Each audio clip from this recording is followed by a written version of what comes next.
Аурис-Сити. На верхнем этаже элитного ресторана Skyline Dome кипели приготовления. Мягкий свет стеклянных люстр отражался в панорамных окнах, а внизу мерцал огромный город. Именно здесь молодой предприниматель Дилан Армер решил устроить торжественный ужин, чтобы встретиться с родителями своей невесты, Кларисе Вилье. В идеальном костюме, с безупречной улыбкой и уверенным взглядом он выглядел образцом спокойствия, хотя внутри чувствовал непонятное напряжение. Клара улыбалась красиво, но холодно. Ее родители были вежливы, но каждая их фраза звучала натянуто.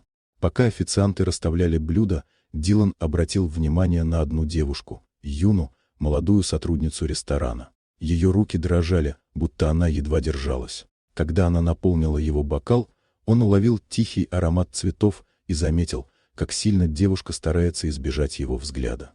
А затем произошло странное. Юна чуть наклонилась и прошептала так тихо, что слова коснулись только его уха. «Уходите отсюда. Сейчас. Пожалуйста». Дилан едва не выронил бокал. Девушка тут же выпрямилась, словно ничего не сказала. Он попытался отвлечься разговорами о свадьбе, но его мысли возвращались к этому шепоту. Разглядывая зал, он заметил, что Юна украдкой следит за ним, испуганно и одновременно решительно. Когда он поднялся ответить партнеру, Юна словно ждала этого момента. Она перехватила его возле барной стойки и дрожа выдавила: «Я слышала вашу невесту и ее родителей. Они обсуждали документы подделанные. Контракт, который собираются вручить вам сегодня. Вы потеряете компанию, если подпишете. Если не подпишете, у них есть другой план. Вам нужно уйти». Дилан не хотел верить, но в ее глазах не было ни капли лжи. Вернувшись к столу, он увидел, как отец Клары достает кожаную папку. «Всего лишь формальность», — произнес тот. «Предсвадебный контракт».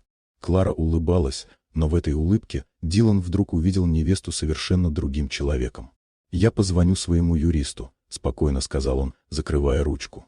Лица родителей Клары напряглись. Она резко прошептала: «Ты мне не доверяешь?» Но Дилан уже понял, доверять тут некому. Он поднялся из-за стола и быстро двинулся к выходу, а Клара вскрикнула, требуя охрану его остановить. В этот момент рядом оказалась Юна, бледная, с глазами, полными паники. «Сзади вас ждет машина. Уходите». На парковке действительно стоял темный седан. Дилан сел внутрь, и Юна плюхнулась рядом, все еще задыхаясь.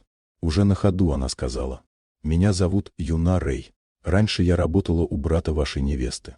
Ему принадлежала половина вашего проекта. Он жив, хотя все считают иначе. И этот ужин – часть его плана. Они хотели оформить полный контроль на Клару. Позже, благодаря записи Юны и заявлению Дилана, семью Севилья задержали. Когда все закончилось, рассвет окрасил город бледным светом. Юна стояла возле отделения полиции в мокрой форме и усталой улыбкой. Дилан посмотрел на нее и тихо произнес: «Иногда судьба дает шанс только один раз. Спасибо, что я услышал».